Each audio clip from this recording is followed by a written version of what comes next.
my partner says that I run like a tank. I'm like, I'm like, thanks, babe. Yeah, thanks, babe. That's nice. Yeah.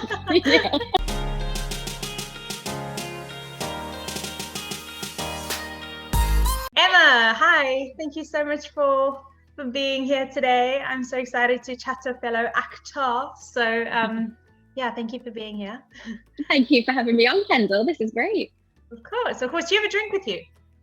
I do. Okay, so I've just made myself a apple, ginger, and carrot juice. Oh my goodness. I know. I went all out, but just to throw a spanner in the works, I also have a builder's cup of tea. just in case. Okay. Yeah. This is green tea. It's looking awfully yellow, but it's green tea. Just looks a bit manky, actually. Well, cheers. Cheers. All right, let's get started. Where did your love for performing originate from? Oh, wow. Do you know, I've been doing this since I can remember, to be honest with you. I originally wanted to be a gymnast. So that's what was that was my passion. I loved it. I like won under-9s Merseyside championship or something like that. So I just thought, I'm going to be a gymnast. And then my mum's quite short and I'm short. I'm only 5 foot. And then I think when I was just younger, I was like, I think somebody said something to me about, being short, and it probably just stuck with me, and I was like, oh no, I don't. And so I just stopped gymnastics there and then, and kind of went into the dancing, singing, acting route, and just kind of merged them all together. But definitely gymnastics has stayed with me. And then I wanted badly to go to Sylvia Young when I was younger, actually. And we live up north, just above Liverpool, Southport. And my mum was like, no, I'm not, letting her go at 11 to go and live with another family. And so young. And London, London then as well, is such a big place. And so we compromised, actually. And at 14, I used to travel to London every Saturday on the train on my own and do 7 lessons at Sylvia Young, and then come back at night. And now I think my mum just thought, oh no, she's 14 and she's a little rebel. Yeah. I'm just going to get her away from her mates every weekend. But I loved it. And then at 16, I went to Arts Ed 6th form. Again, it was a compromise with me and my mum. She wanted me to do my A levels. I wanted to be, in the performing arts. I was badly wanted to quickly get in wherever, it was all going on. And Arts Ed was just fantastic. I loved every single minute of it. But it was good. I got my A levels, and I got all the other I kept up with my drama and singing and everything. It was a fabulous school. And then actually auditioned for the 3-year BA when I was 18, and did the 3-year acting BA there as well. So 5 years at Arts Ed, which was it was a lovely time. Absolutely fab. And I'd recommend Arts Ed to anyone. I think it's wonderful. Amazing. Yeah. It's so nice when you hear that it's been a part of you from the time from a young age, and you're still doing it, which is always really inspiring. Let's talk a bit about Sleeping Beauty, because obviously this is going to be your first performance post lockdown and COVID. So first of all, tell me a little bit about the entire show, and then secondly, how is this performance going to differ to what it maybe would have been pre-COVID lockdown life? Well, okay, so it's Sleeping Beauty. It's on at the M&S Arena in Liverpool. I'm playing Sleeping Beauty. It's actually only on for a week. I was originally meant to work for the company the Christmas that everything obviously shut down. So I think that would have been what we're now, 2021, 2020. And then it was meant to be in the April again, like the Easter. And now obviously it's been pushed back to the end of May, beginning of June. It's panto style. So, evil Caraboss tries to curse Sleeping Beauty. Instead of killing her, the fairy manages to put her in a deep sleep. And then obviously, you know, she's awakened by her true love's kiss at the end. And so it's, you know, it's very Disney, it's very lovely. And I think it's a great start to come back with just some positivity and some glitz and glamour to the theatre world as well. And it'll make everybody feel good. There's loads of great songs in there, great dances, wonderful colours, fabulous sets. But they are only selling a third of the seats.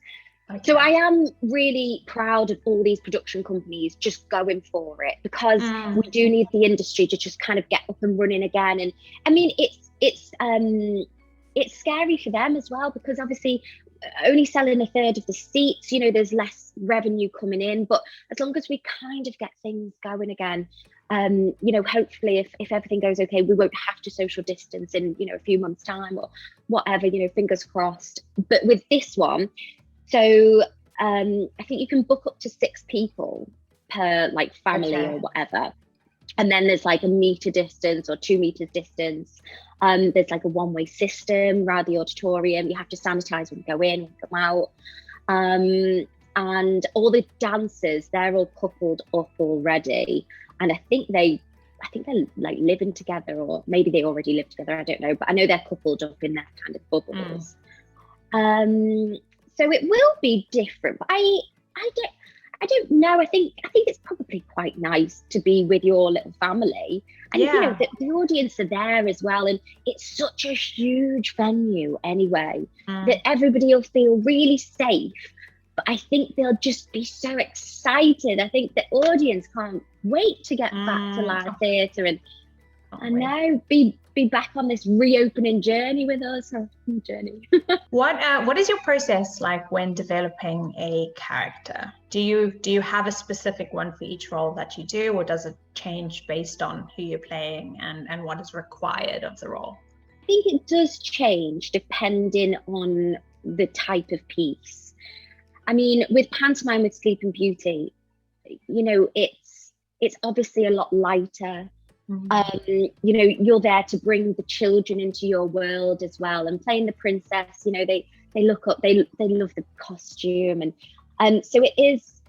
So what I'm doing at the minute is, as long as I know the script inside out, back to front, and the other way around before rehearsals, so that's just a given anyway.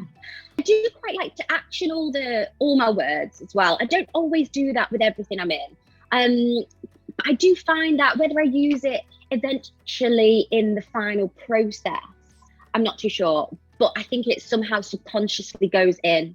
So I do like to action everything. But yeah, no, so I think at the minute I'm just really, really and truly trying to strengthen everything again.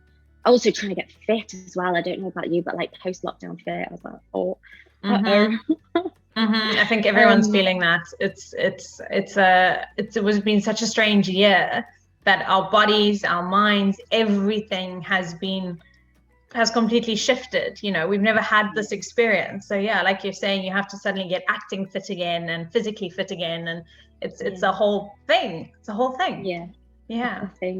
Exactly. It's wild. It's wild. Do you have any line learning techniques? Yes. Okay. So I always, when I'm learning my lines, I always move around and I action. I don't sit there and just, you know, head and book. I don't think that goes in at all. I make sure that I'm doing something. Also, if say I've not got anybody to read the lines with me, I will record it on my phone. I'll record the other lines, and just read off my script whilst I let the phone do its thing. And then I will probably speed it up, I'll slow it down. And then sometimes I'll do both sets of lines as well, so I know their lines. And so as long as I've got it inside out, back to front, because I do think, you know, that's the worst thing when you're actually in a performance. You shouldn't have to be thinking about your lines at all. They should just come out. You're reacting with your fellow actor. Whatever they say, it's your reaction to it. I've been looking at you on social media and kind of just seeing some of your posts, and you seem to be very encouraging and like to share, you know, moments from your life, which is really nice. And sometimes, you know, you bring out the vulnerable side as well, which I always really appreciate on social media when people do that, because it's very relatable. So how do you, I guess, when you are going through tough times, you know, as an actor or in life in general, and you've got obstacles that you're hitting and maybe some self-doubt or insecurities, how do you pick yourself up and keep going forward? Well, I'm glad you brought up the social media. I think recently I have started to become more open, I think, with social media as well. And also, you know, we always share just the fantastic side of our lives, and we always make it look so glitz and glamour, and you know, everybody else is looking, going, or you know, we all do it. Oh my gosh, their life is so much better. And you know, we all make ourselves feel so crap about ourselves a lot of the time, don't we? Because we're looking at what everybody else has always got. Grass is always greener, but it's not. And you know, so I am starting to try and be more open and be more truthful with social media. I think also that's coming from my little niece. She's only 13, and I just see how much the internet and social media is affecting her. And I think, oh gosh, like I feel so lucky that I've been in a world where I've had half social media and half not. But they have no idea what life is like without it. And you know, so many likes and they're really happy, or they don't get so many likes, or somebody doesn't. Oh, it's just but you know, I do try and keep it positive as well, because nobody also wants to kind of see or hear how bad everything is going as well, because everybody's got problems, everybody's got their own life's problems, and you know, they don't all want to take on somebody else's on their shoulders. So I do try and keep it as positive as possible, and light or funny. I like to do like little funnies, like I enjoyed TikTok this year. I think everyone did. Yeah. But you know, there are times that you know, you will have a lull, especially in this business. This business is hard.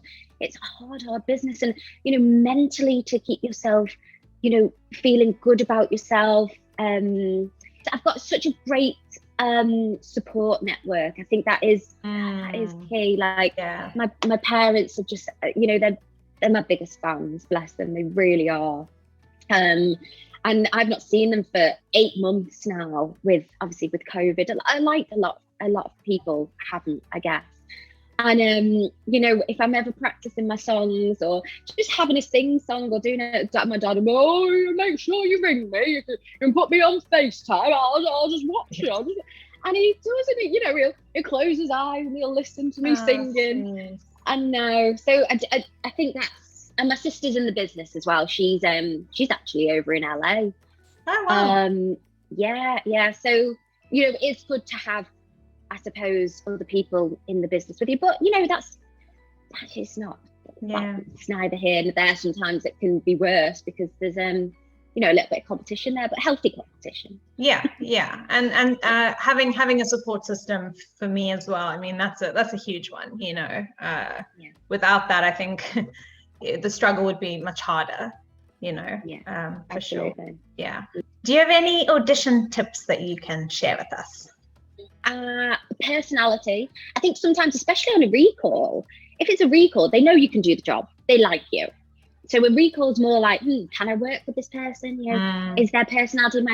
Do we have a bit of banter? Can we strike off each other? Be absolutely fully prepared. Be more prepared than you would be. And you know, if it's for a play, read the play over and over again. Reread it. If it's new writing and they've sent over the script for the, you know, second, third week or whatever it is, reread it again, because they might have tweaked tiny little things. Your character might change completely.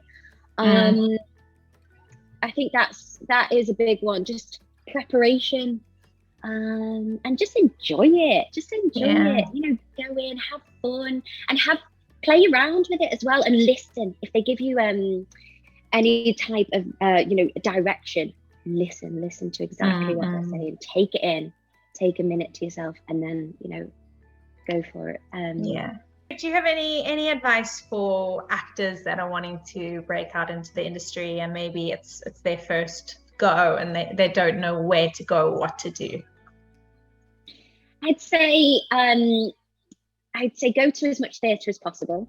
Watch as much, series, and then do your research on, if you like that series, do your research on the director, on the casting director. Give them a little email, or just kind of get yourself a little book as well, and anybody you might meet along the way, jot their names down. How did you meet them? What they do, just so you always remember as well, because years to come, 5-10 years later, these people will go out of your mind if you don't have your little kind of like book to go back to and be like, oh yeah, of course. And 10 years later, you say, oh, I met you at the Bush Theatre that time when we were watching that, and that new writing. Oh yeah, did you? Oh well, actually, I'm casting something next week. Do you want to come around for the audition? That's it's all networking and just kind of being on the ball a little bit, really. I mean, I say this like I do this all the time. It's hard. Life happens as well. So, don't worry. But yeah, I suppose it's about research and just making sure that, just love it. You've got to love the journey, and you've got to love the industry to be in it. And if you do, then it, and you just stick with it, it will pay off. It'll pay off. Make your own stuff, start writing your own stuff, start creating your own things as well, because it doesn't mean that you have to do it there and then, but years to come, just keep your mind going, keep creative within the business. Get together with your pals and try and create something together. Take it somewhere, take it to somebody that and maybe try and get it off the ground. It's all about being proactive, really. Yeah. If you could break the ice, meaning have a drink with anyone, past or present, who would it be and why? Oh gosh, I think it would have to be Robin Williams. It would have to be, like, oh gosh, his work, and I'd sit down with him. I'd ask him, how he came about going into the industry. I'd ask him about his character process, about all the different characters and everything he's played. And then I think I'd like, I don't know whether he knew, I'd just tell him how much he's loved by so many, and how he's inspired so many people. And yeah, I think he's a wonderful actor. Wonderful. Yeah. That's who I'd choose. Yeah, that'd be fun. That'd be so much fun. I'd love to do that as well. Yeah. Emma, thank you so much. This was so lovely. I wish you all the success in the world. Break a leg for your show. You're going to be amazing. And I'll be following along on social media and watching what you get up to in the future. Oh, fabulous. Thank you so much for having me on, Kendall. It's been really lovely. Hey guys, thank you so much for watching. If you want to see more inspirational videos just like this, then don't forget to subscribe, which you can do by clicking right over here. Also, leave us a comment in the section below and tell us who you guys would like us to break the ice with next.